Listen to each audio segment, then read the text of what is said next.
un parcours assez classique. J'ai fait une école d'ingénieur à Télécom Paris et ensuite je suis rentrée très tôt dans le conseil parce que j'étais assez passionnée par l'idée de pouvoir aider des entreprises à se transformer.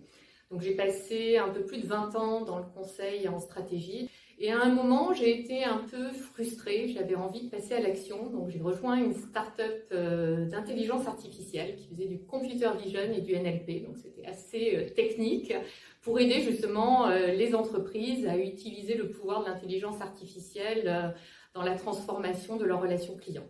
Et là, je me suis rendu compte en fait qu'il y avait besoin d'agents de transformation, mais finalement de consultants, pour mettre en place ces transformations digitales. Et c'est comme ça que je suis revenue dans le monde du conseil en rejoignant Capgemini Invent pour prendre la tête d'une équipe de data et d'analytics en charge des données clients. Pour être honnête, je ne me suis pas vraiment préparée à cela. Pendant très longtemps, j'ai plutôt suivi le flux. Je dis souvent que je suis le résultat d'une série de non-choix. Par exemple, j'ai fait ma classe préparatoire et mon école d'ingénieur puisque j'ai été poussée par ma professeure de maths à qui je suis venue dire que je voulais faire des études littéraires et qui m'a dit « vous reculez devant la difficulté ». Alors moi, qui suis vraiment une bonne élève, disciplinée, etc., je suis plutôt allée en maths sup.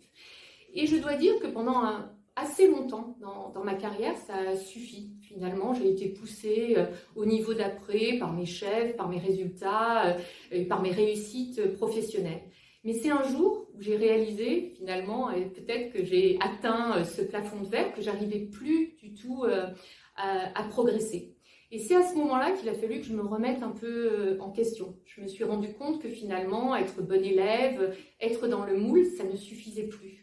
Que pour vraiment avoir de l'impact, pour se réaliser pleinement, il fallait être soi-même. Et ça demande véritablement un travail sur soi.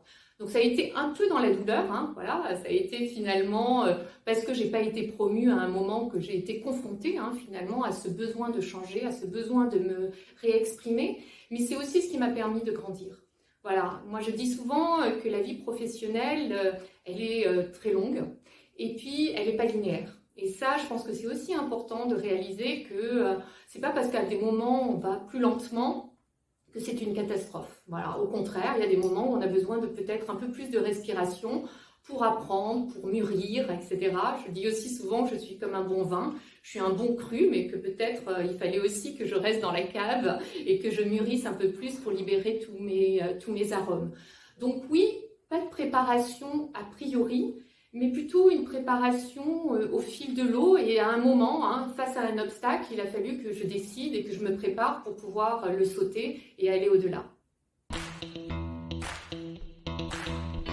J'ai changé parce que forcément, avoir des responsabilités, ça oblige. Je le dis souvent, c'est pas un aboutissement en fait, d'avoir des responsabilités, c'est plutôt un cheminement.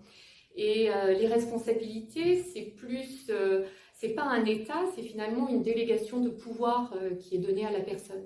Et donc forcément, avoir des responsabilités, ça demande d'être encore plus ouvert à son environnement, à être plus empathique, à mieux comprendre les situations pour pouvoir prendre les bonnes décisions. Parce que souvent aussi, quand vous avez des responsabilités, vous êtes un peu seul. Donc c'est d'autant plus important d'être à l'écoute de ses collaborateurs, de son environnement, pour pouvoir justement faire les bons choix au bon moment. La vie professionnelle, elle est très longue et donc c'est important d'avoir un bon entraînement. Je compare souvent le monde professionnel au monde du sport.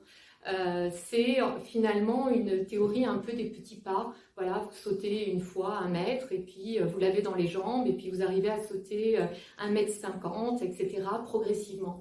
Et donc, pour durer, c'est important de s'entraîner, voilà, et d'être tout le temps un peu concentré sur ce qu'on fait. Mais aussi, pour moi, ce qui est vraiment aussi essentiel, c'est le plaisir. Voilà, je pense que s'il y a un indicateur absolument clé dans la vie professionnelle, c'est le plaisir qu'on prend à ce qu'on fait au quotidien. Ça peut être d'apprendre, ça peut être de rencontrer de nouvelles personnes, ça peut être de résoudre des problèmes très compliqués. Et donc, je pense que pour durer, voilà, il faut s'écouter et s'assurer tout le temps qu'on est en train de grandir et de prendre du plaisir. meilleur conseil que j'aurais aimé peut-être recevoir, c'est de viser haut et de oser. Il faut se faire confiance, il faut avoir de l'ambition. Mais avoir de l'ambition, ça ne veut pas dire avoir un plan tout défini. Voilà, c'est de la même façon, je parlais du sport tout à l'heure.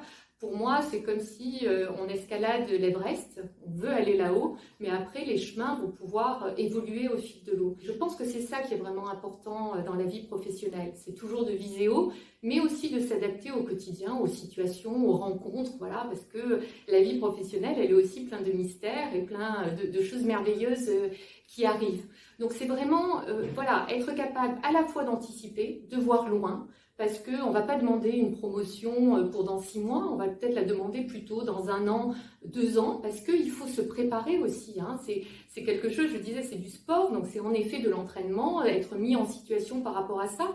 Et donc le fait de viser loin permet de mieux se préparer et de mieux anticiper finalement les obstacles qu'on va pouvoir avoir dans la vie professionnelle. Et après, je dis aussi souvent que vous n'êtes pas seul. Voilà. Dans le monde professionnel, il ne faut pas croire que la réussite, elle est simplement due à vous-même. Bien sûr, vous avez plein de talents et vous en serez là parce que vous avez plein de qualités, des compétences, etc. Mais c'est aussi plein de choses autour de vous. Et donc, je dis souvent, pour devenir une leader, il faut leader. Alors, je vais reprendre les lettres en fait de ce mot-là. L pour leverage. C'est important d'utiliser au maximum toutes les ressources qui sont à votre disposition, que ce soit dans votre vie personnelle ou dans votre vie professionnelle. Voilà, ça peut être en effet faire des courses en ligne, ça peut être avoir une babysitter pour s'occuper de vos enfants. Is pour il faut lâcher prise. Éviter d'être parfaite. La perfection, ça n'a jamais mené en haut. Par contre, il faut vraiment chercher l'excellence. L'excellence versus la perfection. Parce que la perfection, c'est trop de détails et parfois, il faut juste viser ce niveau d'excellence. Le A, c'est pour ask. Parce qu'il faut demander de l'aide. Vous n'êtes pas seul, comme je le disais. Et vous verrez, si en plus vous vous projetez loin, les gens vont vous aider dans ce cheminement. C'est plus compliqué d'aider quelqu'un quand c'est quelque chose pour demain, parce qu'on n'a pas forcément toutes les ressources pour l'aider. Mais quand c'est dans le long terme, les gens vont vous accompagner, vont vous donner des conseils par rapport à tout ça. Et le dernier, et parce que je l'ai dit au début, c'est dare, il faut oser. N'ayez pas peur d'être ambitieuse, c'est une bonne chose, ça vous permet aussi de vous guider dans cette vie professionnelle. Être ambitieuse, c'est bon pour vous et c'est bon pour l'entreprise dans laquelle vous travaillez.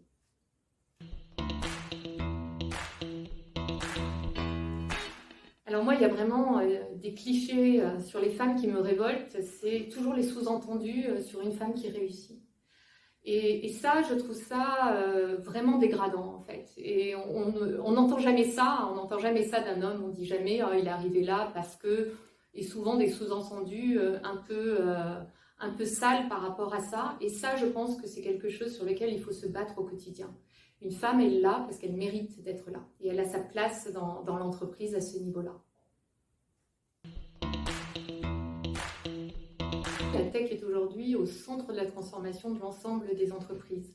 Donc comment imaginer de créer un nouveau monde, parce que c'est finalement un nouveau monde, que ce soit avec l'intelligence artificielle, le digital, la donnée, sans la moitié de la population. Et je parle de diversité de genre, mais je pense que c'est aussi diversité de culture, de points de vue, parce que c'est finalement la rencontre de tous ces points de vue qui va permettre de créer un monde nouveau et j'espère meilleur pour le futur.